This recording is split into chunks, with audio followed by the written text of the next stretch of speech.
नमस्कार, आवाज एंटरप्रेन्योर में आप सभी का स्वागत है। यहाँ हम आपको अपने खुद के बिजनेस शुरू करने से लेकर उसे स्केल करने के आइडियाज देते हैं। गर्मियों की छुट्टियां शुरू होने वाली है और आई एम श्योर हर घर में हॉलिडे प्लान्स बन रहे हैं, लेकिन एक हॉलिडे चूज करना, उसे प्लान करने से लेकर उसे बुक करने में काफी मेहनत और रिसर्च लगती है। और अगर आप मेरे जैसे हैं जिसे हर छुट्टी में अलग जगह और कुछ नया एक्सपीरियंस करना होता है, तो वो प्लान फेज काफी स्ट्रेसफुल भी हो सकता है। ग्राहकों की इसी परेशानी का हल ढूंढकर कारोबार की नींव रखी दीपक वाधवा, हरकीरत सिंह और मोहित पिपलानी ने अपने स्टार्टअप वी आर हॉलिडेज के साथ।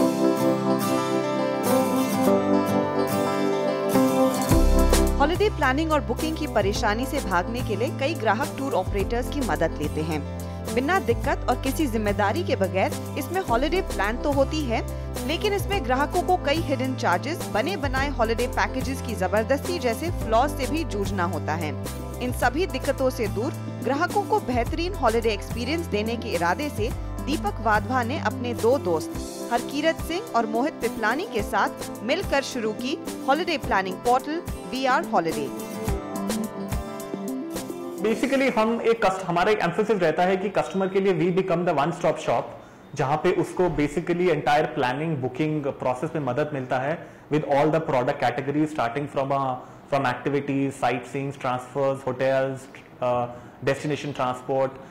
तो एक वन स्टॉप शॉप अपील करता है वी आर हॉलिडेज कस्टमर्स को for anybody who is wanting to buy an international vacations. Secondly है कि हम एक बहुत ही हमारा जो पूरा कॉन्सेप्ट है उसके थ्रू हम ये एश्योर करते हैं कस्टमर को that he is basically getting the best value out of his money. Deepak और हरकीरत 4.5 साल तक देश की सबसे पॉपुलर कंपनी मेकमाईट्रिप.com में प्रोडक्ट मैनेजर्स के तौर पर काम कर रहे थे। यहाँ इन दोनों ने ट्रैवल इंडस्ट्री का अनुभव लिया। हॉलिडे प्लानिंग के समय कंज्यूमर बिहेवियर, उनकी जरूरतें, आने वाली दिक्कतें नजदीकी से जानी और 2011 में वी आर हॉलिडे की शुरुआत हुई। The entire discovery problem which is कि कैसे हम which is the right holiday for me, because a lot of times different अलग तरीके, अलग पर्सोना के लोग डिफरेंट तरह से ट्रैवल करते हैं। So with that in mind, हम टेक्नोलॉजी प्रोडक्ट सोल्यूशन को लेवरेज करके we are leveraging technology to solve the entire discovery problem. तो हमें लगता है there still exists a lot of pain in the entire customer का डिस्कवरी, हॉलिडे डिस्कवरी प्रोसेस में एक बहुत बड़ा पेन है जो एग्जिस्ट करता है, जो we are holidays technology leverage करके सॉल्व कर रहा है। लेकिन मार्केट में छोटे बड़े ट्रैवल टूर्स की कोई कमी नहीं थी। ये वो वक्त था जब मार्केट में मौजूद कंपटीशन को देखते हुए इनोवेटिव और मार्केट में मौजूद गैप भरने वाले बिजनेस आइडियाज पर जोर देकर शुरुआत करने की जरूरत थी। हमारा जो पोजीशनिंग है ब्रांड का, हम जैसे मैंने कहा, हम एजेंट की तरह नहीं करते, we are basically facilitator of your holiday. अगर आप ग्रीस जा रहे हैं, इटली जा रहे हैं, स्पेन जा रहे हैं, हमारा एक फ्लैट फी होता है which we call as the booking fee, जो हम कस्टमर से चार्ज करते हैं to book their entire vacation. That's one. Secondly, एक छोटा हमारा जो चीज on the side also that we do is कि हम कुछ कस्टमर्स को ये ऑप्शन भी देते हैं कि आप हमसे बुक ना करा के सिर्फ एंटायर प्लानिंग प्रोसेस करा लीजिए। अ लॉट ऑफ पीपल हमें आके कहते हैं कि ओके आप हमारा प्लानिंग देखिए, बुकिंग हम खुद भी कर सकते हैं। तो हम कहते हैं okay that choice is also with you, हम आपके लिए पूरा प्लान एक दे देंगे फॉर अ नॉमिनल फी और आप उसको आगे जाके अपने आप बुक कर सकते हैं। ग्राहकों की बढ़ती कंजम्पशन पार, यंग कंज्यूमर्स का इंटरनेशनल डेस्टिनेशंस की तरफ बढ़ता हॉलिडे ट्रेंड को देख फाउंडर्स ने कंपनी की शुरुआत भी इंटरनेशनल हॉलिडे प्लानिंग के साथ की। आम हॉलिडे या ट्रैवल एजेंट की तरह प्लान किए गए हॉलिडे से हटकर वी आर हॉलिडे में अनोखा हॉलिडे एक्सपीरियंस मिलता है, क्योंकि कंपनी ने टेक्नोलॉजी की मदद से दुनिया भर के हॉलिडे सप्लायर्स को एक प्लेटफॉर्म पर लाया है। 20 लाख के शुरुआती निवेश में ज्यादातर हिस्सा फाउंडर्स ने टेक्नोलॉजी और प्रोडक्ट डेवलपमेंट पर खर्च किया। पिछले साल देश के नामी एंजल फंड्स जैसे मुंबई एंजल्स और ब्लूम वेंचर्स ने कंपनी में निवेश भी किया है। We are very proud of the fact कि हमें some of the most prominent angel groups in the country ने back किया, starting from Bloom Ventures, starting with Mumbai Angels and GSF Super Angels. तो आई थिंक उससे हमारा थोड़ा journey in terms of money का, you know, when जब bootstrap होते हैं तो आपका हमेशा टेंशन होता है when you are really wanting to, you know, कब you run out of money. But investor से ये एटलीस्ट कि you are able to focus more on the work and the product. पिछले साल कंपनी ने $10 लाख की सेल्स दिखाई और 200% की ग्रोथ दर्ज की। अगले साल तक कंपनी 400 से 500% बढ़त की उम्मीद कर रही है। फिलहाल कंपनी के पास 30 एम्प्लॉइज की टीम है और दीपक के मुताबिक टैलेंटेड टीम मेंबर्स को चुनना उनके सामने एक बड़ा चैलेंज था। स्टार्टअप में एक चीज रहता है कि एक गट एक ऐसा चीज होता है जिसको आपको लेकर क्रिटिकल डिसीजन लेने पड़ते हैं। और I think I am happy to say कि हमने जो डिसीजन लिए लार्जली आई एम हैप्पी कि हमने वो डिसीजन जल्दी लिए rather than waiting for the data to come और डिसीजन डिले करते हमने गट पे डिसीजन लिए and some of them have really paid out well. इन चुनौतियों का मुकाबला करते हुए कंपनी अब नेक्स्ट राउंड ऑफ फंडिंग की कोशिश में लगी है, जिसके बाद बैंगलोर, मुंबई में विया हॉलिडे का ऑफिस शुरू करना है और 18 महीनों में सिंगापुर में इंटरनेशनल लॉन्च की तैयारी भी है।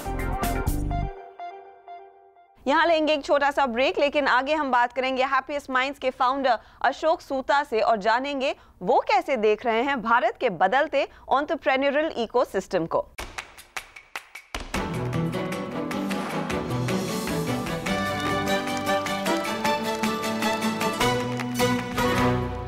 आप देख रहे हैं सीएनबीसी आवाज पर आवाज एंटरप्रेन्योर।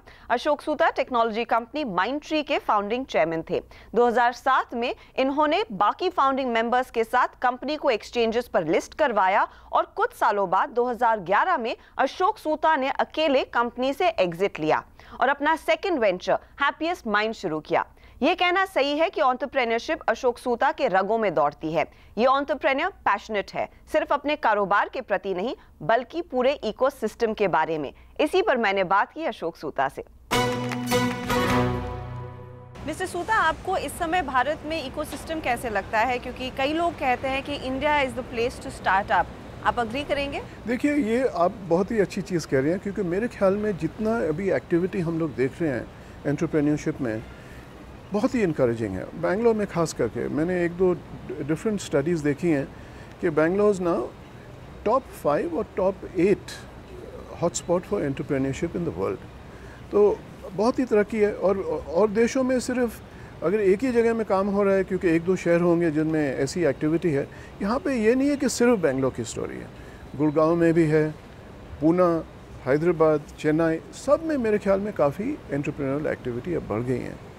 दूसरी चीज़ ये है कि अब बहुत सी इंडस्ट्रीज़ ऐसी बन गई हैं कि वो टेक्नोलॉजी ड्रिवन हो गई हैं। उसका मैं आपको समझाऊँ, हेल्थ केयर बिज़नेस है तो वो बिल्कुल रिमोट हेल्थ केयर डायग्नोस्टिक्स बन गई है। ई कॉमर्स है तो वो सभी ऑनलाइन बन गई हैं, पोर्टल्स हैं या जो कुछ भी हैं। बिहेवियर भी जो स्टडी किया जाए कस्टमर का, कैसे हम लोग अपनी बिज़नेस को बढ़ाएंगे, सभी टेक्नोलॉजी है। तो हर एक एरिया में अगर आप देखा जाए, मेन ड्राइवर या प्लेटफॉर्म बन गया टेक्नोलॉजी। और यहाँ पे हमारी ताकत है। जहाँ हम लोग सालों से मैन्युफैक्चरिंग कंपनीज़ को बढ़ाते रहे, नहीं कर पाए क्योंकि गवर्नमेंट की पॉलिसीज़ ही बिल्कुल वाहियात थी मैन्युफैक्चरिंग के लिए। यहाँ पे टेक्नोलॉजी में ऐसे कोई बाधे नहीं है और हम लोग का नेचुरल टैलेंट भी आ गया है फॉर पे। और मेरे ख्याल में ये तो हिंदुस्तान के लिए बहुत ही बढ़िया ट्रेंड है और इसमें कितना फ़र्क पड़ेगा अगले 10-20 सालों में कोई भी आइडिया नहीं है आपको। अगर हम लोग ने एक इंडस्ट्री बनाई है जैसे कि आईटी इंडस्ट्री, अब कह रहे हैं कि थोड़े सालों में हम लोग $200 बिलियन की इंडस्ट्री बन जाएगी। एंटरप्रेन्योरशिप डेवलपमेंट मेरे ख्याल में $300 या $400 बिलियन भी हम लोग को अगले 10 सालों में जीडीपी को बढ़ा सकती है। क्या आप कहेंगे कि यहाँ पर और नई और बेहतर पॉलिसीज़ बनी चाहिए सरकार से, और इनिशिएटिव्स आने चाहिए ताकि और एंटरप्रेन्योर्स एनकरेज हो, या फिर इंडस्ट्री को भी हैंड होल्डिंग में मदद करने की ज़रूरत है? क्योंकि ये अपॉर्चुनिटी इतनी इम्पोर्टेंट है बहुत लिहाजों से, सिर्फ जीडीपी के लिहाज से नहीं, सबसे ज़्यादा जॉब्स भी जो क्रिएट करे जाएंगे एंटरप्रेन्योर्स करेंगे आगे जाके। तो सब लोगों को जाके मिलना चाहिए, ये भी नहीं है कि सिर्फ गवर्नमेंट को करना चाहिए। जो हम लोग का मोमेंटम है उसको स्टेडली बढ़ाना चाहिए। तो एक तरफ से जैसे कि स्टेट में हर जगह हम लोग को इनक्यूबेटर्स बनाने चाहिए, जगह जहाँ पे यंग एंटरप्रेन्योर्स को कुछ आसानी मिले। मेंटरिंग प्रोग्राम्स की आपने जिक्र की। फिर उसके अलावा हम लोग को गवर्नमेंट में भी पॉलिसीज़ और भी होनी चाहिए इनकरेज। मेरे ख्याल में बहुत से ऐसे प्रोग्राम्स हैं जो वीसीज़ वगैरह के लिए और भी इनकरेजमेंट देनी चाहिए उनको बढ़ाने के लिए। गवर्नमेंट में मैंने सोचा है वो कह रहे हैं कि वो भी एक वीसी फंड शुरू करने वाले हैं। ये सब अच्छी चीज़ें हैं, पर उनका मोमेंटम और भी बढ़ाना चाहिए। ये मैं एक कोई चीज़ नहीं कह सकता हूँ जिन्होंने कोई चीज़ करी है स्टाइफल करने के लिए। हम लोग का तो बिगेस्ट प्रॉब्लम यही है कि कोई नई चीज़ आती है उसको हम लोग स्टाइफल कर देते हैं। कभी एक दिन SEZ जोन्स होंगे, कभी किसी की मैन्युफैक्चरिंग पॉलिसी होगी। यहाँ पे खुशी की बात यह है कि कुछ स्टाइफलिंग नेगेटिव एक्शन नहीं है, अब पॉजिटिव एक्शन को हम लोग को बढ़ाना है। आप जैसे कई दिग्गज एंटरप्रेन्योर्स हैं, कई ओल्ड हैंड्स हैं, क्या आप लोगों का पार्टिसिपेशन भी अब आपको लगता है कि बढ़ना चाहिए इन एंटरप्रेन्योर्स को सपोर्ट करने के लिए? तो 2-3 चीज़ें हैं बड़ी कंपनीज में, 2-3 तरीके के हेल्प्स हैं। एक तो पार्टनरशिप्स, यंग कंपनीज़ को भी सोचना चाहिए, मैं अपने आप तो हर चीज़ कर नहीं सकता, तो वो उनको भी जाके सीखनी, रीच आउट करके सोचना चाहिए कि हम पार्टनरशिप्स कैसे बढ़ाएं। दूसरा, 2-3 कंपनी मेरे ख्याल में और भी बढ़ जाएंगी आगे जाके, जो उन्होंने अपने VC फंड्स बना लिए हैं और उनके थ्रू वो भी इसी प्रोग्राम को काफ़ी एक्सेप्ट करवाते जा रहे हैं। तीसरी चीज़, इसमें प्लसेस भी हैं माइनस भी हैं। ये जो नई टेक्नोलॉजीज़ आ जाती हैं छोटी कंपनीज़ में, उनकी वैल्यू बहुत बढ़ जाती है। वो वैल्यू जो एंटरप्रेन्योरियल सेटअप है वो जानते नहीं है कि उसको हम कैसे बढ़ाएं, कैसे स्केल अप करें। तो काफ़ी बार ऐसे होता है कि लार्जर कंपनी आके उन छोटी कंपनीज़ को एक्वायर कर लेती हैं और अगर वैल्यूएशंस अच्छी हैं तो समझ लो दोनों को फ़ायदा हो गया। इनफैक्ट कई एंटरप्रेन्योर्स से हमने जो बात की है वो छोटे शहरों से आ रहे हैं, चंपारण जैसे इलाकों से बढ़ रहे हैं, ग्वालियर जैसे इलाकों से बढ़ रहे हैं। तो ये साफ नज़र आ रहा है कि ये सिर्फ एक मेट्रो की कहानी नहीं है, मिडिल इंडिया भी लार्जली पार्टिसिपेट कर रहा है इस कल्चर में।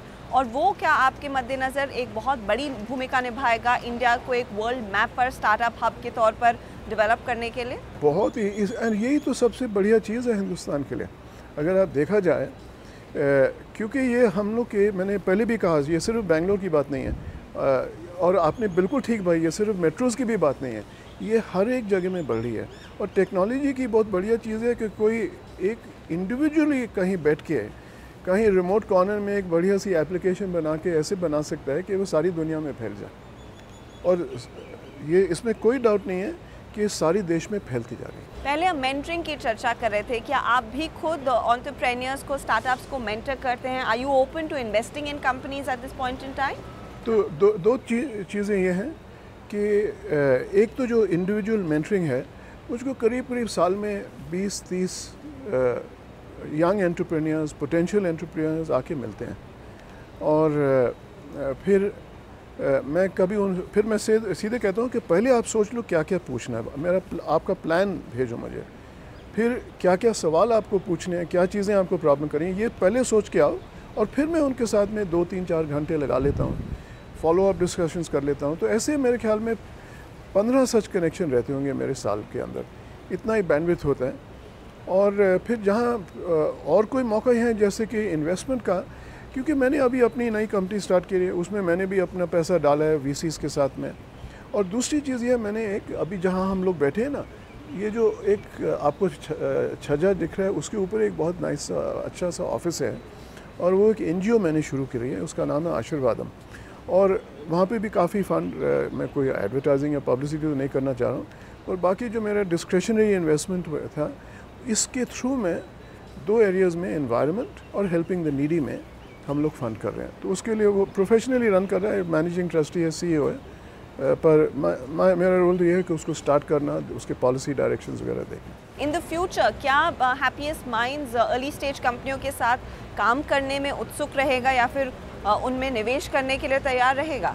अब देखिए, हमने बोला था हम 7 साल के अंदर तो IPO करना चाह रहे हैं, अभी तो 2 ही साल ख़त्म हो रहे हैं, तो थोड़ा बहुत टाइम लगेगा। हम लोग को अपने आप थोड़ी अपनी साइज़ बढ़ानी है। तो जहाँ तक कि स्टार्टअप्स के साथ काम करना हमारे लिए भी फ़ायदा है, क्योंकि बहुत सी नई टेक्नोलॉजीज़ स्टार्टअप्स में डेवलप होती हैं।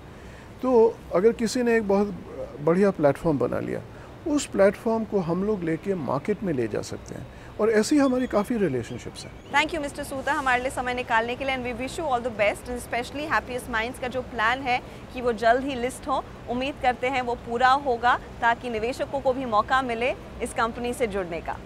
हर्षदा, बहुत ही मेहरबानी, आपसे बात करके भी बहुत खुशी हुई, और जो आप हम लोग की सक्सेस के लिए शुभकामनाएँ दे रही हैं उसके लिए बहुत से धन्यवाद। Thank you.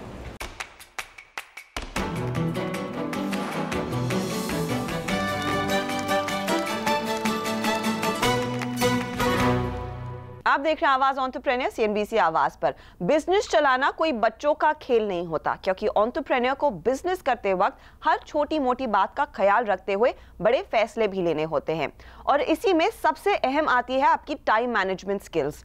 तो समय पर कैसे निपटाएं सारे काम ताकि आप अपने वेंचर को ज्यादा एफिशिएंटली चला सके, देख लेते हैं।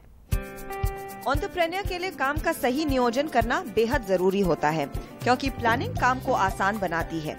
लेकिन प्लानिंग तभी काम आती है जब आप वक्त का सही इस्तेमाल करें। कारोबार चलाने के लिए काफी अहम है वक्त का ख्याल रखना, क्योंकि सही टाइम मैनेजमेंट से काम तुरंत और आसान बनते हैं, साथ ही बढ़ती है एफिशिएंसी। तो सबसे पहले दिन भर में खत्म करने वाले कामों की लिस्ट बनाएं। ये लिस्ट बनाते वक्त अपनी प्रायोरिटी तय करें, यानी सबसे जरूरी काम पहले निपटाएं। दिन की तरह ही हफ्ते, महीने या फिर साल भर में किए जाने वाले कामों की लिस्ट बनाकर भी उन्हें पूरा करने की कोशिश करते रहें। एक ही दिन में 2 या 3 मीटिंग्स का वक्त याद रखना मुमकिन नहीं होता, इसीलिए कैलेंडर पर मीटिंग्स के वक्त लिख कर रखें, या फिर फोन में मीटिंग्स के वक्त का रिमाइंडर अलार्म सेट करें, जिससे मीटिंग्स की प्रेपरेशन करना भी आपके लिए आसान रहेगा। काम की प्लानिंग करते वक्त एक के बाद एक टास्क निपटाते निपटाते कई बार जो काम प्लान नहीं किए गए हैं वो भी चुटकियों में खत्म हो सकते हैं। लेकिन ध्यान रखें, हमेशा प्लान टास्क को निपटाना ज्यादा जरूरी है। काफी बिजनेसेस कंज्यूमर रीच और मार्केटिंग के लिए सोशल मीडिया की मदद लेते हैं, जो काफी सस्ता और आसान रास्ता है। फेसबुक और ट्विटर का इस्तेमाल काम के लिए ही करें और पर्सनल नेटवर्किंग के लिए वर्किंग आवर्स का इस्तेमाल ना करें। काम का समय बचाने के लिए टेक्नोलॉजी की भी मदद लें। आज कई तरह के ऐप्स मौजूद हैं, जिसके इस्तेमाल से पुराने वर्किंग पैटर्न के मुकाबले समय की बचत होती है। जैसे क्विक एंड इजी कम्युनिकेशन के लिए लंबे लंबे ईमेल्स लिखने में समय खर्च करने के अलावा शॉर्ट मैसेजिंग का उपयोग करें। स्मार्टफोन में हमेशा काम आने वाली जरूरी इंफॉर्मेशन आर्काइव कर सकते हैं। अपने जरूरत के मुताबिक काम आने वाले ऐप्स का इस्तेमाल करें जो समय की बचत करते हैं। आखिर में आपने ही बनाए टू डू लिस्ट के टास्क समय पर पूरे हो रहे हैं या नहीं, ये जांचते रहें। वक्त से पहले और किस्मत से ज्यादा की चाहत रखते हैं तो time is money, in golden words को कभी ना भूलें। और जाते जाते आपको ये भी बता दें कि एंटरप्रेन्योर मैगजीन का नया इशू स्टैंड्स पर है, और कवर स्टोरी पर एक बहुत दिलचस्प एंटरप्रेन्योर है मेरिल फर्नांडो, जो श्रीलंका की मशहूर चाय कंपनी दिल्मा के फाउंडर है। यही नहीं, इस इशू में एक खास फीचर लीडरशिप पर भी है। So go get your copy today. इसी के साथ आवाज एंटरप्रेन्योर के इस एपिसोड में इतना ही। आपको हमारा शो कैसा लगा ये हमें जरूर बताएं। ट्विटर हाजिर है, फेसबुक हाजिर है, जहां पर आप अपना फीडबैक भेज सकते हैं, और साथ ही अगर आपके बिजनेस से जुड़े हुए कोई भी सवाल है वो भी हमारे साथ शेयर करें। अगले हफ्ते फिर मुलाकात होगी। नमस्कार।